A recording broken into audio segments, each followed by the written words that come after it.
네, 지난달 대전에서 생후 20개월 된 딸을 성폭행한 뒤 살해한 20대 아버지 양모 씨에 대한 사건 재판이 현재 진행되고 있습니다. 특히 이 재판 과정에서 잔혹한 범행 사실이 알려지면서 공분이 더 커졌고요. 또 따라서 신상 공개 청원도 등장을 했습니다. 오늘 사건의 눈 코너에서 이 사건을 포함해서 끊이질 않는 아동학대 사건 문제 짚어보겠습니다.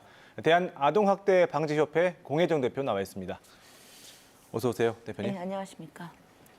대표님께서 이 사건 공판에도 직접 들어가셨잖아요. 네. 너무 끔찍해서 너무 자세하게 말씀하시지 말고요. 재판에서 밝혀진 내용 어떤 게 있습니까? 사실 이 공판에 참석하게 된 계기는 그 기사를 봤는데 그 기사에서 이제 이 20개월 영아에 대한 성폭행 얘기가 나오길래 설마 해서 이제 직접 확인을 해봐야 되겠다 해서 대전 법원으로 왔었고요. 그 제가 8년 동안, 9년 동안 이 아동학대 사건의 공판을 굉장히 많이 다녔었는데 그렇겠죠. 두 팔에 소름이 돋은 건 처음이었었어요. 그전에 이거보다 더 잔혹한 예. 그 내용의 폭행 사건들은 많이 있었습니다. 예. 그런데 여기서 이제 이 20개월 영아라는 것, 그리고 그 얘기를 못 하겠네요. 그 자세한 내용은 저 예. 역시도 너무 끔찍해서 얘기를 못 하겠지만 어쨌든 간에 너무 제가 겪어본 것 중에서는 가장 정신적으로 너무 큰 어쩌면 앞으로도 트라우마가 생길 정도로 제가 너무 큰 충격을 받았습니다. 그 정도로 끔찍했다는 말씀이신데요. 그럼 혐의를 혐의를 인정했습니까, 법정에서? 굉장히 이상했던 게 순순히 다 인정했습니다. 보통 다른 재판에서 보면 뭐 예. 고의성이 없었다거나 뭐 이런 식으로 해서 뭔가 감형을 받으려는 노력을 하는데 예. 굉장히 그 두 변호사들이 일단 다 인정한다. 기소 내용을 다 인정하겠다. 예. 그래서 이 재판이 굉장히 빨리 진행이 됩니다. 보통 뭐 몇 차례씩 이어지고 이렇게 공방이 있고 그러는데 예. 지난번에 첫 재판이었는데 다음번이 결심 공판 그리고 바로 선고 공판을 하겠다라고 할 정도로 급속하게 혐의는 다 진행이 되고 인정했군요. 있습니다. 네. 이 양모 씨 피고의 신상을 공개하라는 국민청원도 직접 올리셨습니다. 네네. 그 이유가 뭘까요? 지금 요번에도 이제 발생한 그 사건에 대해서 전자발찌 사건에 대해서 그 가해자에게 신상 공개를 검토하고 있다라고 기사가 나왔습니다. 예. 그런데 이 아동학대 사건 같은 경우는 특히 아동학대 살인 사건 같은 경우는 굉장히 잔혹한 내용들이 많습니다. 예. 특히 보살펴야 될 한거 불능의 아이를 너무 끔찍한 내용으로 살해를 했는데 단 한 번도 아동학대 사건은 이 살해 사건은 이 신상 공개가 된 적이 없습니다. 그래서 이러한 신상 공개에 대해서 이 형평성의 원칙도 있지 않겠습니까? 예. 다른 범죄가 잔혹하다면 이 더 끔찍한 아동학대 사건은 왜 신상 공개를 하지 않는가?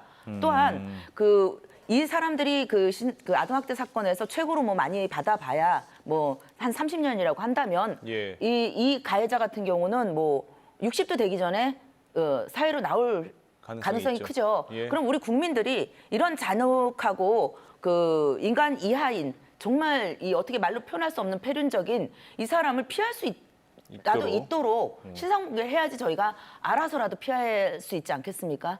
근데 수사가 이미 마무리됐기 때문에 경찰이나 검찰 단계에서 이 사람을 신상을 공개할 수는 없을 것 같고 현재로서는 방법이 없어 보이는데요. 아니 저희가 이제 원래 경찰청에서 수사 단계에서 했어야 되는 일인데 지금 검찰에 송치가 됐다고 해요. 근데 이제 검찰에서 검사가 신상 공개를 청구하는 일도 있다고 합니다. 그래서 혹시라도 예. 그거에 하나 어떤 희망을 걸고 검사님께서 그 신상 공개 청구를 요청하셔서 법원이 신상 공개를 명령을 해주셨으면 좋겠다라는 생각으로 진행하고 있습니다.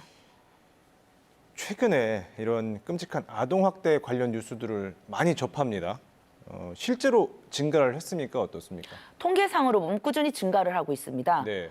그래서 이 통계상으로 증가를 한 것이 아동학대가 증가한 것인가 아니면 이 국민들의 신고가 많아진 것인가에 대해서는 저도 뭐 확실하게 말할 수 있는 거는 없습니다만은 그럼 유형은 어때요? 네? 유형.